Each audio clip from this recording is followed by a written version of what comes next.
Hello, beautiful people, and welcome back to Empowerment Junction, this space where silence ends, voices rise, and healing becomes possible. Before we dive in, I want to start with a heartfelt thank you. Every message you send, every story you share, every moment of vulnerability, it truly means the world. Thank you for showing up for this space, and most importantly, for showing up for yourself. Your courage, honesty, and willingness to grow are what makes this community so powerful. And if you're new here, welcome, family. Make sure you hit subscribe, because in this podcast, we explore truth, healing, courage, and the journey back to yourself. You don't want to miss what's coming. And because it's a new month, the beautiful month of March, I want to take a moment to send warm birthday wishes to everyone celebrating this month. Happy blessed birthday to all our March souls. May this new chapter of your life bring you peace where you need it, strength where you're growing, and joy that reminds you how worthy you are. May this year be filled with healing, clarity, and the courage to walk boldly into the life you deserve. Now, March is also special because we are approaching International Women's Day, a moment to celebrate the strength, resilience, and brilliance of women everywhere. Now, one quote I love that captures this spirit is, "Here's to strong women. May we know them, may we be them, and may we raise them." Let this month remind you that your voice matters, your story matters, and your healing matters. Now today, we are continuing our Toxic Family series, and this is the third episode in the series. For those who listened to our first episode, we shared Maya's story, anonymized, which is a powerful and painful look at what she has endured within her toxic family and the emotional impact it has had on her life. And in our last episode, we began identifying practical ways to recognize and start dealing with that toxicity, opening the door to conversation about boundaries, self-protection, and healing. And today, we are continuing that journey because the truth really is, so many people are navigating toxic relationships in silence, not only in families, but sometimes in friendships, workplaces, and communities as well. And when you've been raised around dysfunction, it can be incredibly difficult to recognize what's healthy, what's harmful, and what you truly deserve. So today, we are going deeper into these conversations, shedding light on the patterns, the impact, and the steps we can take to reclaim our peace, our boundaries, and our power. So grab that drink. So, as we continue this conversation today, I want to pause and name something really important. Because when we talk about toxic families and toxic behaviors, it's easy to fall into the trap of thinking everything comes from pure malice or intentional harm. But the truth is, that's not always the case. No. Sometimes toxic behavior grows out of unhealed trauma that was never acknowledged, never processed, and never given the space to heal. Trauma that quietly travels through families, passed down from one generation to the next like an invisible inheritance. You just have to go and listen to my story, and you'll see the pattern there. And this isn't just personal opinion, no. The research reflects how widespread these experiences are. Now, here in the UK, nearly 29% of adults, that is 13.6 million people, report experiencing emotional, physical, sexual abuse or neglect before the age of 18. Emotional abuse alone affects about 22.7% of adults. This is according to the Office for National Statistics. In the US, studies show that 3 in 4 high school students report at least one adverse childhood experience, and 1 in 5 report 4 or more, including emotional abuse, exposure to violence, or unstable home environments. And that's according to CDC.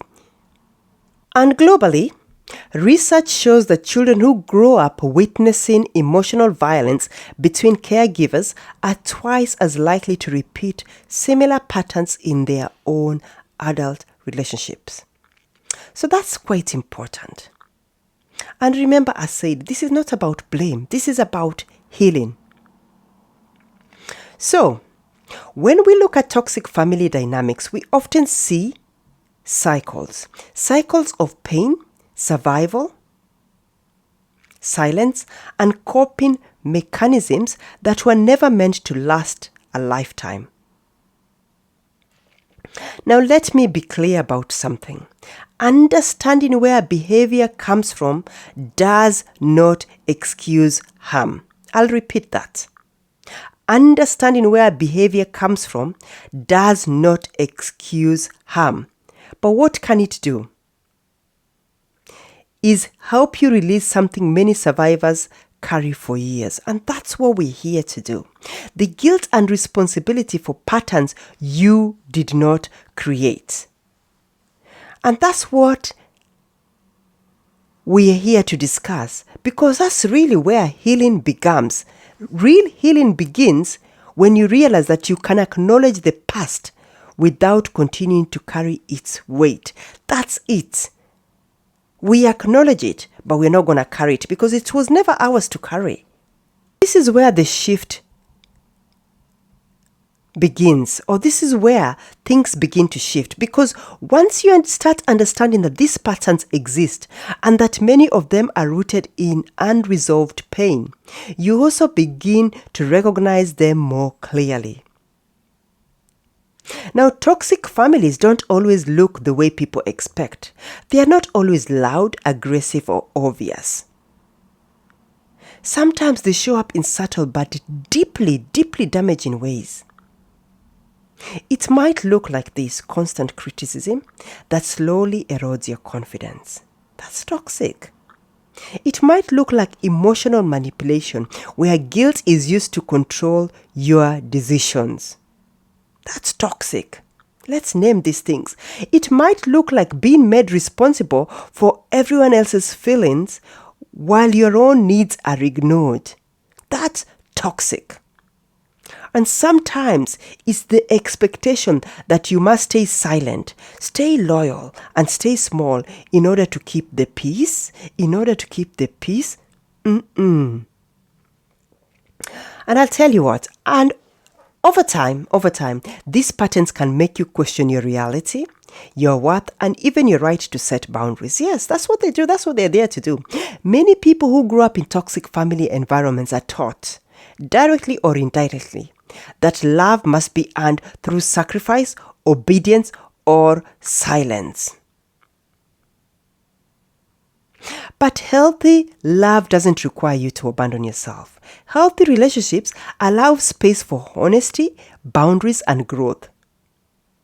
So today, as we continue this conversation, I want to walk through some of the most common patterns people experience in toxic families, not to create blame or division, but to bring awareness, because awareness is the first step towards breaking cycles. And the moment you can name something, you begin to take back your power.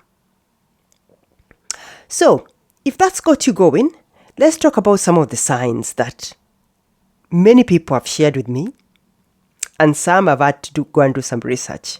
But here goes. One of the first signs is constant criticism or belittling. In toxic family environments, criticism can become normalized. It might come disguised as advice or jokes, but over time, it chips away at a person's self-esteem. Instead of feeling supported, you feel like nothing you do is ever good enough. Now, when this happens repeatedly, people can begin to internalize those messages and carry them into adulthood. The second sign is emotional manipulation. This often shows up as guilt, shame, or pressure used to control someone's choices. You might hear things like, "After everything we've done for you," or "If you love this family, you would." Yes, and I'm only taking this from the stories you've shared, from the messages you've sent me. Now, over time, manipulation can make someone feel responsible for everyone else's happiness while ignoring their own emotional needs. Third sign is key: lack of boundaries. In healthy families, boundaries are respected. In toxic family systems, boundaries are often dismissed, ridiculed, or punished. Now, you may be told you're selfish for needing space or dramatic for expressing your feelings, but boundaries are not rejection. They are simply a way of protecting your well-being. So yes, boundaries are important. The fourth sign is the expectation of silence. Many toxic family systems operate under an unspoken rule: don't talk about what happens here. Now, difficult experiences are minimized, denied, or brushed aside. This creates a culture where people feel they must hide their pain rather than process it. And silence allows harmful patterns to continue across generations. And remember, we are here to break those cycles. This is the generation where we stop. This is the generation where we choose in healing. The fifth sign is roles being assigned within the family. Now, this one, I have to say, I saw the message, but this is how I'm going to put it anyway. Let me not deviate away from my script. This is what I put down. Some families unconsciously assign roles like the scapegoat, the peacemaker, the golden child, or the caretaker. So name whichever one you are. You're either the scapegoat, the peacemaker, the golden child, or the caretaker. So pick on your choice. All those are toxic. Now, these roles can trap people in identities they never chose. One person may carry blame for everything while another is expected to keep everyone happy. Put your hand up if I'm talking about you. But no child should have to carry the emotional weight of an entire family. No. Now, the sixth sign is emotional neglect. Sometimes toxicity isn't about what is done, but about what is missing. Emotional support, validation, and empathy may be absent. A child's feelings may be dismissed, ignored, or treated as unimportant. And when emotional needs are consistently unmet, people can grow up feeling invisible or unworthy of care. Are you ready for the seventh sign? I hope these are now making sense. The seventh sign is around the cycle repeating itself. Without awareness and healing, patterns often continue from one generation to the next. People may unintentionally recreate the same dynamics they experienced growing up, not because they want to cause them, but because those patterns are the only ones they learned. And this is why conversations like this matter. They matter immensely, because when someone begins to recognize these patterns, they also begin to see something powerful. Yes, the cycle can stop with them. So you have to make that choice. It doesn't have to continue. And breaking a cycle doesn't always mean cutting people off or creating conflict. Sometimes it begins with something much quieter, but just as powerful. Recognizing the truth of your experience and choosing a different path forward. So, if you think about those signs, the ones I've spoken about, obviously, have a think in terms of your family dynamic or the situation that's going on, and identify where you are. Because once you begin to recognize the patterns, the next question most of us ask is, what can I really do about it? Because recognized toxicity can feel overwhelming at first, but it can bring up grief, anger, confusion, and sometimes even guilt. But there are ways to begin protecting your well-being while you're navigating these relationships. Now, this strategies and the ways I've already shared, I'm going to continue sharing more. These are practical ways to protect yourself from toxic family dynamics. Because I know, as I say, particularly if you've been invited to a family gathering, or as you know, many of you do go to family gatherings once in a while, whether it's Christmas, whether it's summer during a family barbecue, whatever. These are some of the ways you can protect yourself. One of the first places to go to is learning to set boundaries. And we'll continue talking about boundaries. Boundaries are one of the most important tools for emotional health. They define what behavior you will accept and what you will not. They might look like limiting certain conversations, choosing not to engage in arguments, or protecting your time and energy. And it's important to remember boundaries are not punishment. They are acts of self-respect. As I gave you that example in our last episode of what Steve Harvey said. And I told you, a lot of the times, when you put in boundaries such as choosing not to engage in arguments or protecting your time and energy, it's because I've already told you, if you've identified that you've got a family member who is toxic. In our last episode, I spoke about how they will never want to understand you. They're always ready to misconstrue you, misunderstand you, because that's part of it. That's part of who they are. Whether it's a trauma thing, whether they're choosing to just be malicious, that's on them. It's not on you. So you've got to put in these boundaries by just saying, I'm not going to engage in this argument. When you see it, the minute you see that argument, the minute you see they're raising you to try and argue with them, just choose your peace, because that's not how you want to spend your time and energy. Choose your peace and walk away. Walk away. And just a simple word is, I'm not going to argue about this. And that's it. You've got to put in these boundaries. These are important. And if you're really struggling, and I've told you the place to go is spiritual boundaries. Start with the spiritual. Those are the boundaries you establish clearly. By now, you should have that journal. Write it down, spiritual boundaries, and understand and go into specific Bible verses that can help you. Now, one of my best verses, which I discovered actually recently, is Psalm 1. Psalm 1 really helped me and grounded me. In many ways, it's beautiful. The book of Psalms is beautiful. So there are many, many ways you can go in there. If you just take one of the Psalms that is your favorite, Psalm 67 is about Thanksgiving. So you can use it as a Thanksgiving to say, thank you for life. Thank you for what we receive in life. And meditate on that Psalm every day for the next 30 days. That's a way of placing boundaries. Because you're being grateful with the Creator, using the verses, the scriptures that the Creator has written.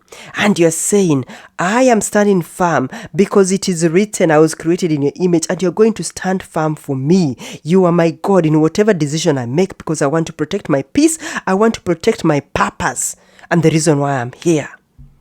Write that down in your diary or in your journal and see how much change you will make. Now, the second place is releasing the need to fix everyone. And I'm not saying this, I'm saying this respectfully and also from a place of grace. Many people raised in toxic environments grow up feeling responsible for keeping the peace or solving family problems. That is not for you. Trust me, I used to be one of those. And everybody used to... Let me put it this way. I'm going to deviate a little bit because I can't help myself.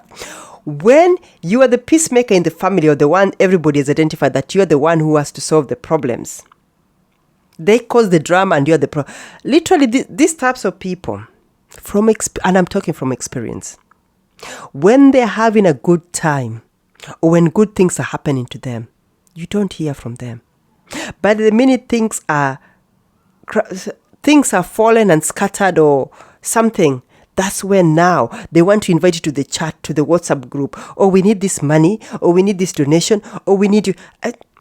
When they were having a good time, they didn't invite you. But now all of a sudden you are the invited. Please.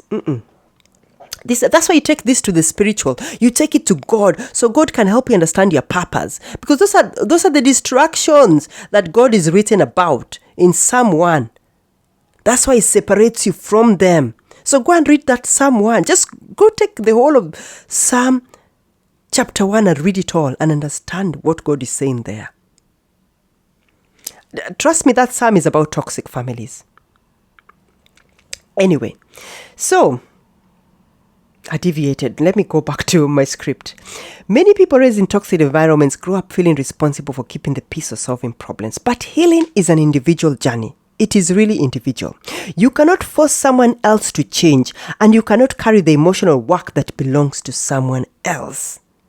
Sometimes the most loving thing you can do is step out of roles that were never meant to be yours. I said it. Now, the third place is building support outside the toxic environment. Healing often begins when people realize they are not alone. Trusted friends, supportive communities, counselors, mentors, these relationships can provide the validation and safety that may have been missing earlier in life. Now, healthy connections remind you of something many people in toxic families forget. Number 1, you deserve respect, empathy, and care, and your peace is non-negotiable. Now, the fourth place is practicing emotional awareness. And I'm saying this from a place of grace. And respectfully again, when someone has grown up in a toxic environment, they often learn to suppress or ignore their feelings.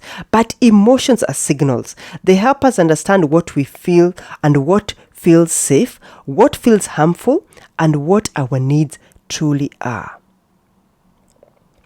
Now, learning to listen to those signals is part of reconnecting with yourself. So do this, practice this, understand it, because I told you, if you haven't been given the space in your family, then you've got to find somewhere and a place to really reconnect. And the fifth one is giving yourself permission to heal at your own pace. Healing is a choice, but it's got to be at your pace. Healing is not linear. It's not a straight line, let me say that clearly. Some days will feel empowering and others may feel heavy. But every step, every boundary, every moment of self-honesty, even every act of self-care is truly a part of breaking the cycle. And that matters more than you realize. Yes, it does. And when we think back to Maya's story, that's exactly the journey she began. For many years, Maya carried the belief that she had to tolerate the behavior she experienced from her family. She believed that speaking up would make her disloyal, selfish, or ungrateful.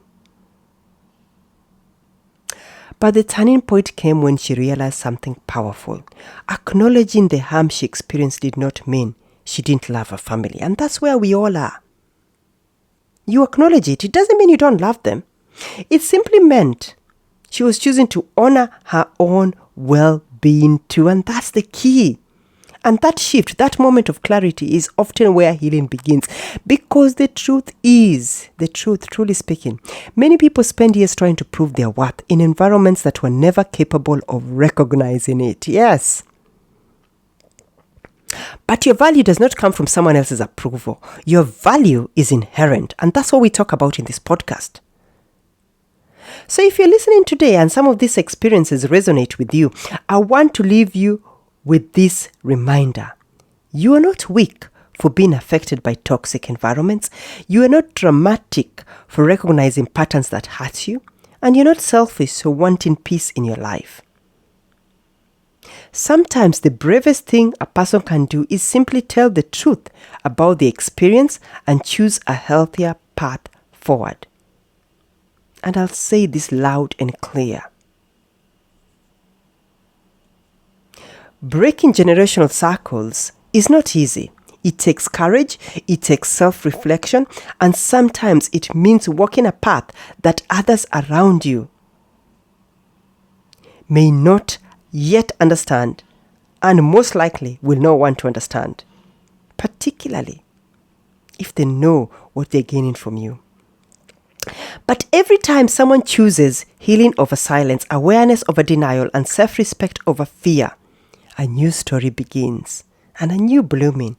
And that new story might just change the future for the next generation. Now, before we close today, I want to thank you again for being part of this conversation and part of this community and empowerment junction. This has not been an easy session and an easy episode. And this series has not been easy. And many of you have really shared some deeply troubling things that are going on in families. And obviously, prayers are always my first place to go. So my prayers are with each and every one of you. I am sending you my prayers. I am sending you well wishes, and I'm praying that God gives you the strength to finally put a full stop and say, or draw a line and say, this is the end. I am not taking this to my children or to the next generation. This is where it ends. And may God give you the courage as well. Courage is one of the most important at this juncture. And obviously, if this episode resonated with you, please take a moment to like, share, and subscribe so that more people who may be struggling in silence can find these conversations too. And if you feel comfortable, share your thoughts or reflection in the comments. Your story might help someone else realize they are not alone.